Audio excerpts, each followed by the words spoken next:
안녕하십니까. 오늘 본문 역대상 11장 내용은 다음과 같습니다. 온 이스라엘이 헤브론에 있는 다윗에게 와서 왕을 삼았습니다. 다윗은 예루살렘에 살던 여부스 사람을 쫓아내고 점령했습니다. 여호와께서 함께 계셔서 다윗은 점점 강성해졌습니다. 다윗에게 있는 용사 30인은 다윗을 힘껏 도와 나라를 얻게 하고 그를 왕으로 삼았습니다. 그 30인의 우두머리가 야소부암, 그 다음이 엘르아살이었습니다. 다윗이 아둘람 굴 근처 산성에 있을 때 블레셋 사람들은 베들레헴에 있었습니다. 다윗이 베들레헴 우물물을 누가 내게 마시게 할꼬 하자 아비새와 브나야 그리고 또 한 명의 무명 용사가 블레셋 군대를 돌파하고 그 우물물을 길어서 왔습니다. 다윗이 차마 마시지 못하고 그 물을 여호와께 부어드렸습니다. 그 외에 아사엘과 햇사람 우리야 등의 용사들이 있었습니다. 본문에 대해 세 가지를 묵상하겠습니다. 첫 번째, 우리가 무엇을 보게 됩니까? 여호와께서 함께 계셔서 다윗이 점점 강해졌습니다. 왜 그런 것입니까? 다윗과 함께 하셨던 분이 강했기 때문입니다. 1950년 6월 25일 날 한국 전쟁이 시작될 때 한국군의 전차수는 0대였습니다. 한 대도 없었고 북한군의 그 전차수는 242대였습니다.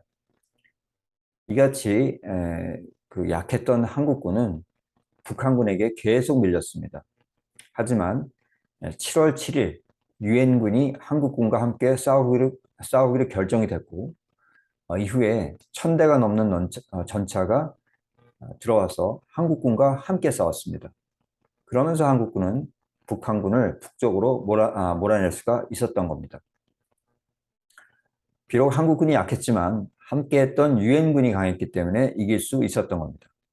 마찬가지로 다윗은 부족했지만 다윗과 함께 하신 하나님이 강하셨기 때문에 전쟁에서 계속 승리할 수 있었습니다. 자, 그럼 우리가 어떻게 해야 합니까?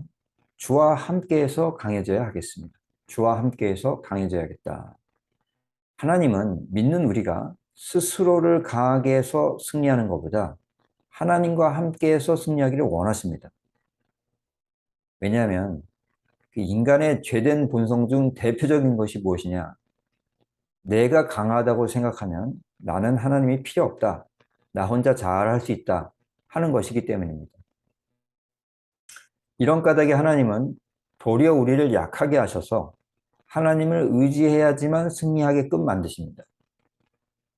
우리가 이런 하나님 마음을 헤아린다면 어쩌면 나를 더 강하게 할까 하는 것보다는 어쩌면 하나님과 함께해서 강해질까 하는 것이 더 지혜롭다는 것을 알게 될 것입니다.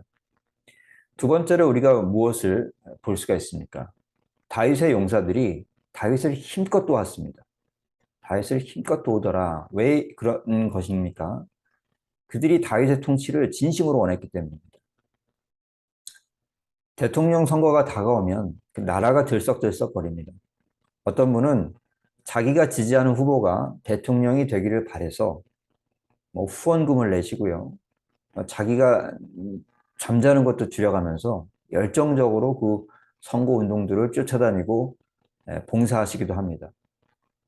이분들은 자기가 지지하는 후보가 대통령이 돼서 나라를 잘 다스려 주기를 소망해서 그렇게 하십니다.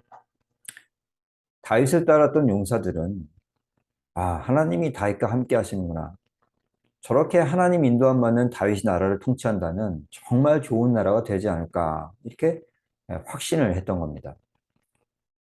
이런 확신을 가진 다윗의 용사들이 전심전력을 다해서 다윗을 도왔던 것입니다. 그렇다면 어떻게 해야겠습니까? 우리도 예수 그리스도의 통치를 간절히 원해야 하겠습니다. 다윗의 용사들은 다윗이 하나님 인도하심 받는 것을 보고 기뻐해서 그의 통치를 도왔습니다. 그러나 우리의 주가 되시는 예수 그리스도는 하나님 그 자체입니다. 하나님 인도하심을 받는 다윗 정도가 아니라 예수 그리스도가 하나님 그 자체시다. 하나님 대신 예수 그리스도의 통치는 의롭고 자비롭고 영원합니다. 우리를 늘상 실망시키는 세상 통치자 세우기 위해서도 그렇게까지 열정적인데 하물며 영원한 통치자, 완전한 통치자, 실망함이 없는 통치자를 세우기 위한 우리의 열정이 대통령 선거에서 봉사하는 분들보다 못하다는 부끄러운 일입니다. 예수 그리스도의 통치를 위해 우리도 힘껏 도와야 하겠습니다. 세 번째로 우리가 무엇을 보게 됩니까? 삼민의 용사가 베들레헴에서 우물물을 길어왔더라. 왜 이랬던 겁니까? 목숨 다해 다윗을 사랑했기 때문입니다. 목숨을 다해서 다윗을 사랑했다. 다윗은 베들레헴에서 태어나서 자랐습니다. 그는 성문 옆에 시원한 우물물을 어려서부터 마셨습니다. 그런데 이제 그 베들레헴이 블레셋 군대에게 둘러싸여 있었고 다윗과 그의 군대는 베들레헴 근처 산성에 주둔하고 있었습니다. 목이 말랐던 다윗은 혼잣말로 이 베들레헴 성문 옆에 있는 그 시원한 물을 마시면 좋겠구나 했습니다. 근데 마침 그 옆에 있었던 아비새, 브나야 그리고 한 명의 무명 용사가 그 말을 듣고 베들레헴으로 내려갔습니다.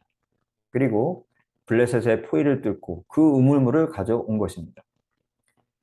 그 물을 받고 다윗은 아니 말이 그렇다는 거지 정말로 이것을 퍼왔소 하면서 당황합니다. 그리고 다윗은 하나님 제가 이 물을 어떻게 마실 수가 있겠습니까? 이것은 저 세 사람의 생명이 담긴 피가 아닙니까?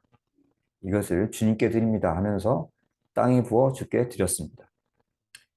다윗의 말처럼 그들은 자기의 생명을 다윗에게 주었습니다. 그들은 그같이 다윗을 사랑했던 것입니다. 자, 그러면 우리가 어떻게 해야 하겠습니까? 우리도 생명 다해 하나님을 사랑해야 하겠습니다. 예수님은 마태복음 22장 37절에서 내 마음을 다하여, 목숨을 다하여, 힘을 다하여, 뜻을 다하여 주 너희 하나님을 사랑하라 하셨습니다. 그리고 우리가 하나님을 사랑하는 것은 그분의 말씀을 즐겨 듣고 어찌하면 이 말씀대로 살 것인가 하면서 순종하는 것입니다. 그것이 하나님 사랑하는 겁니다. 만약 우리가 이런 순종을 자신의 전 존재를 걸고 한다면 너가 목숨 다해 나를 사랑하는구나 라고 하나님께 인정을 받게 될 것입니다. 말씀을 정리합니다. 첫째, 주와 함께하여 강해져야 하겠습니다. 둘째로, 예수 그리스도의 통치를 간절히 원해야 하겠습니다.